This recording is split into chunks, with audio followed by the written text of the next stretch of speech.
The deck of the USS Abraham Lincoln tilted hard under a midnight swell, salt spray stinging the eyes of every sailor topside, but none felt it more than Petty Officer First Class Riley Kane. She stood barefoot in cut-off sweats, wrists zip-tied behind her. Back, blood already dripping from a split lip, the captain's voice cracked like a whip over the roar of jet engines on the flight deck above. Strike her. In the jaw 2 seconds, that's all the hulking master-at-arms needed to cock his fist. The blow never landed. If you're new here, hit that subscribe button right now so you don't miss what happens next, because this is the moment Riley Kane became a legend. Riley had shipped out 6 months earlier, the only woman in her platoon to survive the infamous Bud's Hell Week twice, once when she washed out with a fractured tibia, and again when she rang the bell only to unring it at 0300, screaming into the Pacific that she wasn't done. The brass called her a liability. Her teammates called her Kane. The pain, she called herself a SEAL. Tonight, though, she was the accused, a stolen classified drive, a dead drop in Bahrain, a tribunal that smelled like a setup from the second the MPs slapped the cuffs on in the berthing compartment. They marched her up to the flight deck for what the captain labeled an object lesson in discipline translation, public humiliation to make the crew forget. The real mole was still loose, the master-at-arms, Petty Officer Gantz, 6'4", 250, a man who'd bragged he could bench press a Zodiac, grinned like. This was Christmas. His knuckles cracked. Riley's pulse thundered in her ears, but her breathing stayed slow, the way the instructors at Coronado drilled. Into her, control the breath, control the fight. Gantz stepped in the deck lights, carved his shadow across her face. 1 second, the fist rose. Riley's eyes flicked to the captain, to the circle of onlookers, some cheering, some silent, all recording on phones they'd regret later. Half a second, Gantz pivoted his weight to his back foot. Riley saw the opening the way a sniper sees windage. She exploded upward. The zip ties weren't plastic. They were the cheap nylon kind the armory issued for training. One sharp jerk against the sharp edge of her own dog tag. Snip, and her hands were free. Gantz's punch sailed through empty air. Riley ducked inside his reach, drove her shoulder into his solar plexus, and used his own momentum to flip him over the knee-high safety chain. He hit the non-skid deck with a clang that silenced every jet engine on the catapult. Before anyone could blink, Riley was on him, forearm across his throat, knee pinning the arm that had tried to break her face. The circle of sailors froze. Phones drooped. The captain's mouth opened, but no words came. Riley leaned close enough for only Gantz to hear. Lessons over.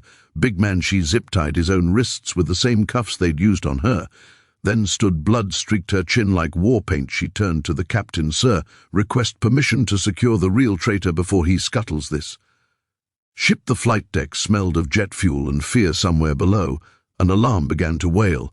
Unauthorized access in the skiff.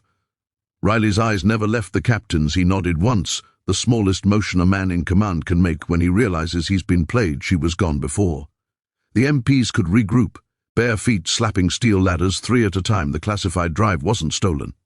It had been planted in her locker by Lieutenant Hargrove, the golden boy who'd failed the SEAL pipeline and never let anyone forget it.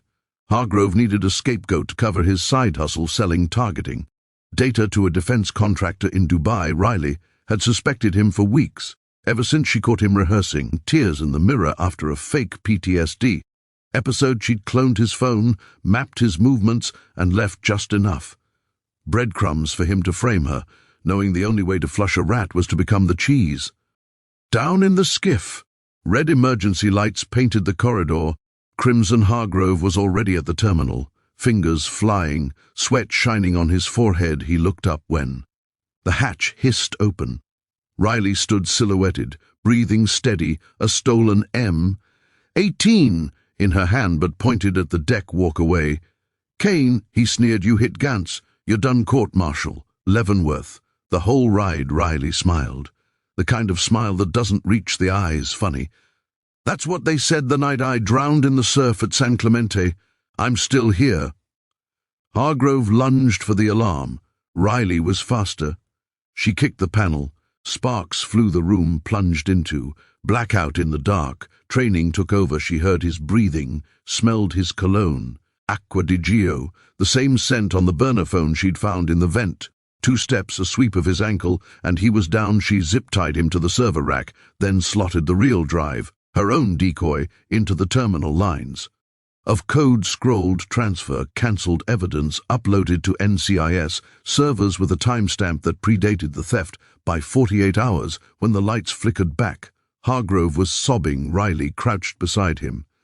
"You wanted a fall guy. Congratulations, you found her." The captain arrived with a fire team, face unreadable. Riley stood at attention, blood crusting on her lip, barefoot and unbreakable. "Lieutenant Hargrove framed me. Sir, evidence is on the server. I request a formal inquiry." The captain looked from her to Hargrove, then to the zip ties still binding the master-at-arms topside. He exhaled through his nose. "Granted." And Kane, "Get some boots. You're on the next helo to Coronado. The teams want you back." Riley's knees almost buckled, but she locked them. Aye.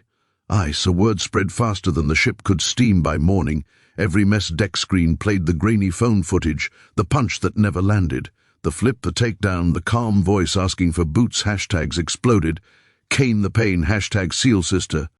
Hashtag strike back. Riley sat in the helo, Pacific Dawn painting, the water gold, and for the first time in 6 months she let herself cry, not from pain, from the weightlifting. She was going home, to the grinder, to the surf, to the bell she'd never ring again. Months later, at her RE enlistment ceremony on the Coronado beach, the same captain pinned the Navy Cross on her chest. The citation read, "For extraordinary heroism under false accusation."